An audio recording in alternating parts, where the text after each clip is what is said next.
Dictation 80 word per minute. Start after 5 seconds.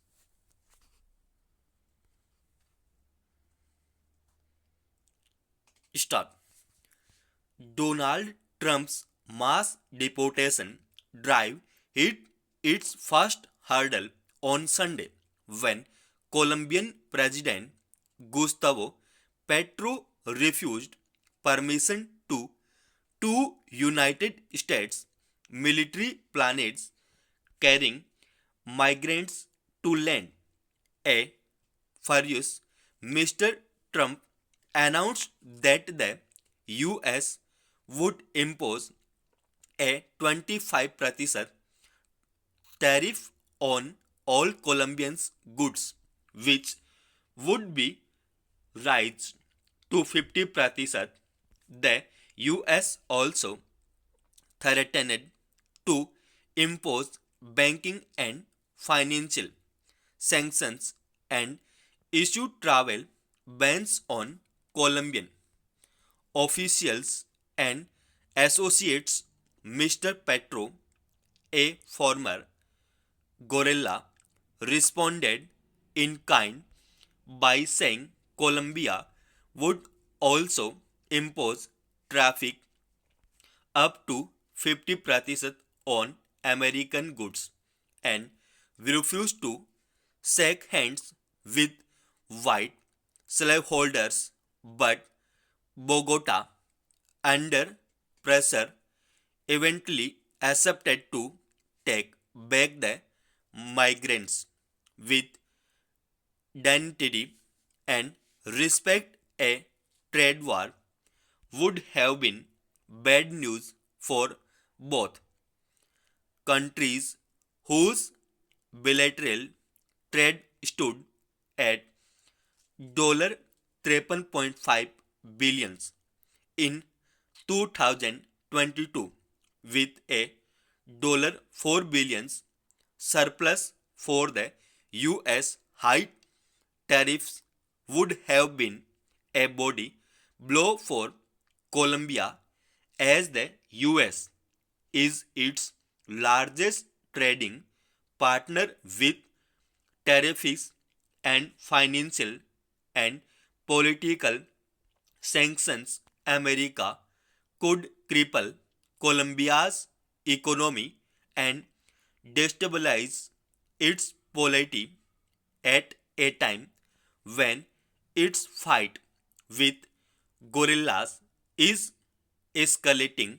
After a lull, unsurprisingly, Mr. Petro backtracked and agreed to accept what the White House said was all its terms. Colombia and other South American countries have been taking undocumented migrants back from the US in recent years.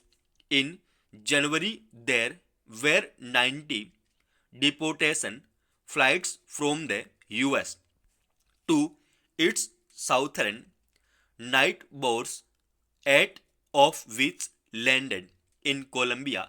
But what turned a regular exercise into a controversy was the handling of the deportation by the Trump administration.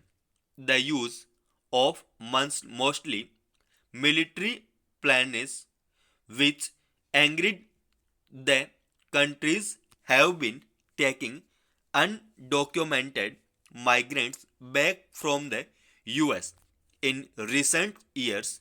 In January, there were 90 deportation flights from the US to its southern neighbors, 8 of which landed in Colombia. But what turned a regular exercise into a controversy was the handling of the deportation by the Trump administration. The use of mostly military planes, which angered the Colombia's Mr. Petro also raised concerns about the way migrants were treated by the US earlier. Brazil had also raised Colombians' complaints of degrading treatment of its deported citizens. They were handcuffed and some of them were not given water or allowed to use the washroom during the flights, according to Brazilian officials. But Mr. Trump does not seem to care. He wanted to make an example of Colombia so that other neighbors will not challenge his handling of the mass deportation.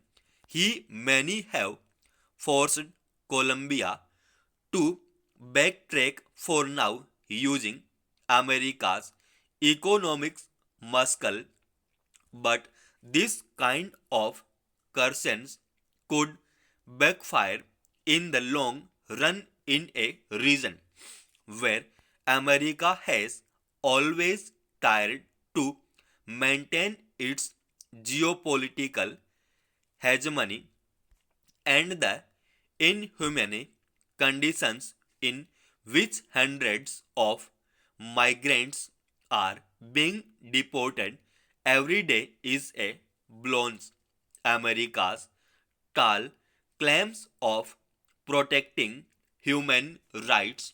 A better way of handling this crisis is through diplomacy instead of imposing his will on other countries through threats of tariffs and sanctions. Mr. Trump could use the diplomatic channel, seek consensus, and then implement his policy in a much more cordial way. But for Mr. Trump, also conscience is the first resort.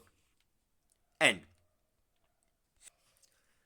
today's dictation PDF file in Telegram channel Study with SWAMI. Please join.